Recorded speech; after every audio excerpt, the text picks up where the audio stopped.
Epoch Times is live streaming this into Hong Kong. Oh, good. So for all Chinese intelligence that's watching this, we're coming for you.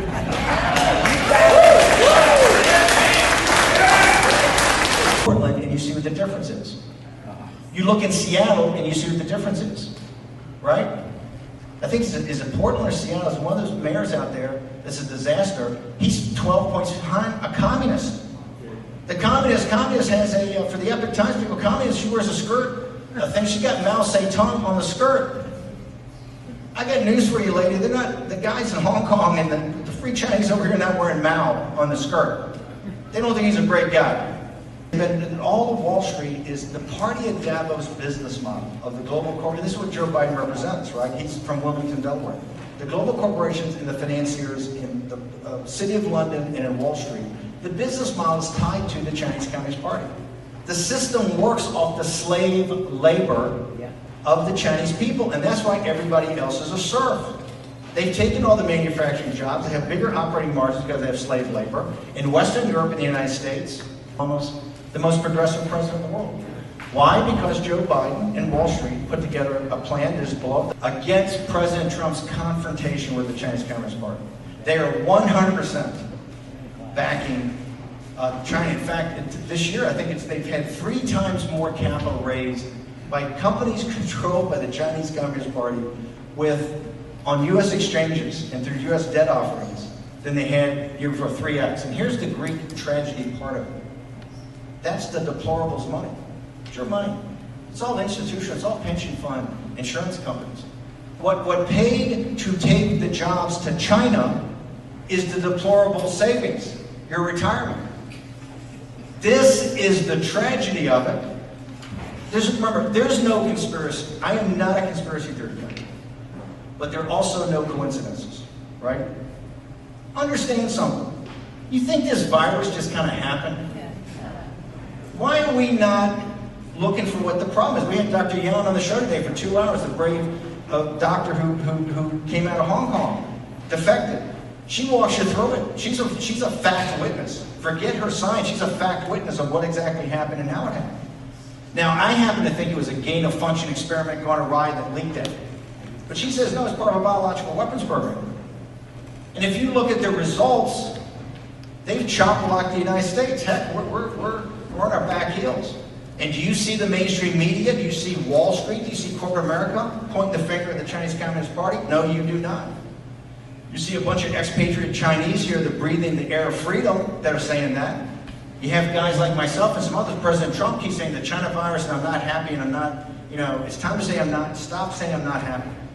And let's start saying we're taking them off the US dollar. We're going to sanction their banks. Let's treat them like Iran. Because they're an existential threat to the Chinese people. They're an existential threat to the American people.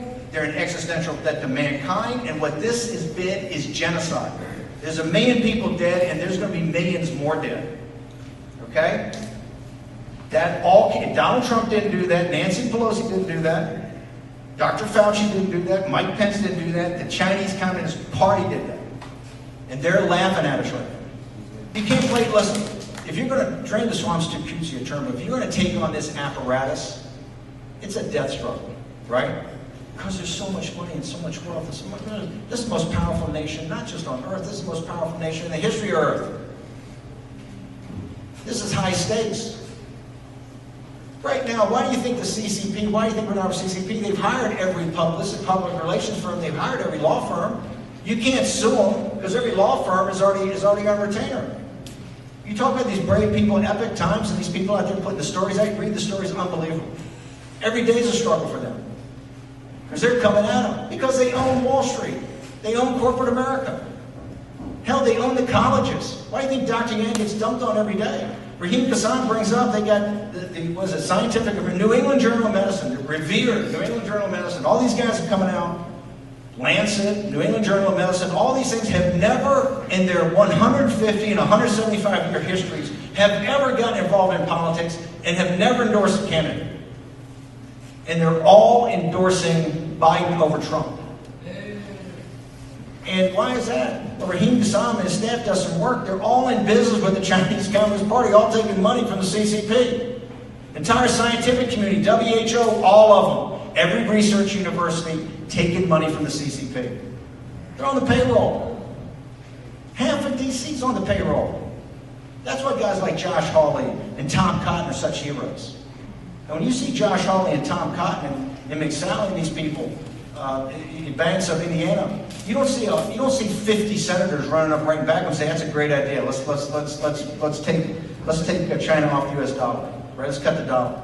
You don't see that. President Trump, when he's taking this thing on, he's taking it on. But I think he's learned a lesson.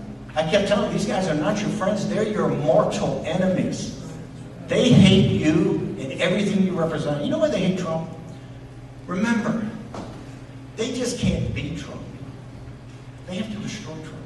That's right. They have to destroy him. And why do they have to destroy him? Because he's giving you a voice.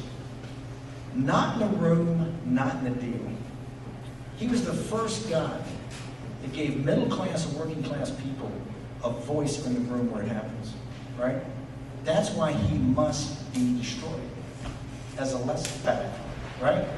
They want to get away from the collateral damage. We're going to see who,